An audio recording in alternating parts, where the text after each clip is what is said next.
देवाधिदेव महादेव जिनका ना ही कोई आरंभ है और ना ही कोई अंत।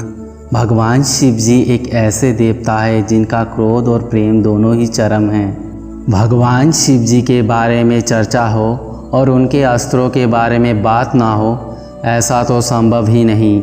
आज के वीडियो में हम महादेव के अस्त्रों और शस्त्रों के बारे में बात करेंगे, जो कि इतने विध्वंसक थे जिनके एक प्रयोग मात्र से समस्त लोगों का नाश किया जा सकता था।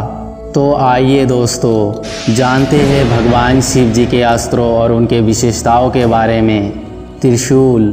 भगवान शिव जी के हाथ में त्रिशूल 3 गुणों का प्रतीक माना जाता है, अर्थात सत्व, रज एवं तम गुणों को दर्शाता है। मानव शरीर में एक स्थान में 3 प्रमुख नाड़ियों का मिलाव होता है, जो त्रिशूल की ही आकृति का होता है। ये 3 नाड़ियाँ इदा, पिंगला और सुषुम्ना कहलाती है। इदा और पिंगला को इनके विशेषताओं के आधार पर शिव और शक्ति का नाम दिया गया है। वही सुषुम्ना नाड़ी को बहुत ही शक्तिशाली माना गया है। ऐसा माना जाता है कि जब भगवान शिव जी ने ब्रह्मांड की उत्पत्ति की, तब साथ में ये 3 गुण भी उत्पन्न हुए। इस सृष्टि में सामंजस्य बिठाने के लिए इन तीनों गुणों को भगवान शिव जी ने त्रिशूल के रूप में धारण किया। महादेव का त्रिशूल सबसे विनाशकारी और घातक है। इस अस्त्र से किया गया विनाश वापिस ठीक नहीं किया जा सकता। अगला विनाशकारी अस्त्र है शिव जी का धनुष पिनाक।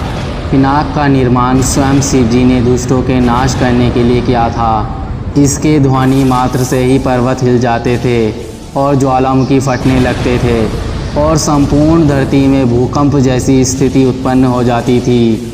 इस धनुष को उठाने की क्षमता किसी भी देवता में नहीं था, लेकिन माता सीता के स्वयंवर के समय भगवान श्री राम जी ने इसे एक ही झटके में तोड़ दिया था। पाशुपतास्त्र। भगवान शिव जी का प्रमुख, सबसे प्रिय और सबसे विनाशकारी अस्त्र है। पाशुपतास्त्र के प्रहार से बचना बहुत ही कठिन था। यह अस्त्र संपूर्ण लोगों का विनाश करने में सक्षम था। इस अस्त्र को भगवान पशुपतिनाथ ने ब्रह्मांड की रचना से पूर्व माता आदि शक्ति से प्राप्त किया था। चूँकि इस अस्त्र से पूरे ब्रह्मांड को नष्ट किया जा सकता था, इसी कारण श्री कृष्ण जी ने अर्जुन को कभी भी इस अस्त्र का प्रयोग करने के लिए नहीं कहा। मान्यता है कि कलयुग के अंत में भगवान शिव जी पाशुपतास्त्र से पूरे विश्व का अंत करेंगे। सुदर्शन चक्र। यह एक विशेष प्रकार का शक्तिशाली आयुध है। अगर हम बात करें इसके निर्माण की, तो हमें 2 तरह के तथ्य प्राप्त होते हैं।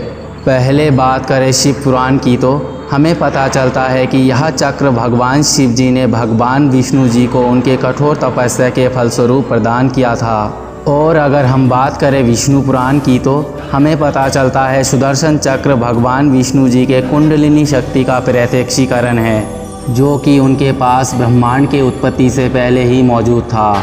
यह अस्त्र अत्यंत गतिशील और तुरंत संचालित होने वाला अस्त्र था। इन सब के अलावा भगवान शिव जी के पास अन्य महाप्रलयकारी अस्त्र भी है, जिसमें रुद्रास्त्र और माहेश्वरास्त्र शामिल है। रुद्रास्त्र में भगवान शिव जी के 11 रुद्रों की शक्ति सम्मिलित है। इस अस्त्र का प्रयोग महाभारत में कर्ण ने अर्जुन पर किया था, जिसके कारण अर्जुन का महादेव से प्राप्त शिव कवच नष्ट हो गया था। वही माहेश्वरास्त्र में भगवान शिव जी के 3रे नेत्र की शक्ति सम्मिलित होती है। इस अस्त्र के प्रयोग करने पर चारों तरफ भीषण अग्नि उत्पन्न हो जाती है और उस अग्नि में जलकर बुरी शक्तियाँ भस्म हो जाती है। चंद्रहास। चंद्रहास एक बहुत ही शक्तिशाली खड्ग है, जो महादेव और माता आदि शक्ति के अन्य प्रलयकारी अस्त्र माने जाते हैं। दोस्तों, इन सभी अस्त्रों में आपको सबसे खतरनाक अस्त्र कौन सा लगता है और क्यों, हमें कमेंट बॉक्स में ज़रूर बताएं। और अगर वीडियो पसंद आए तो लाइक करें, शेयर करें और हमारे चैनल को सब्सक्राइब करना ना भूलें। मिलते हैं अगले नए वीडियो में, तब तक के लिए हर हर महादेव।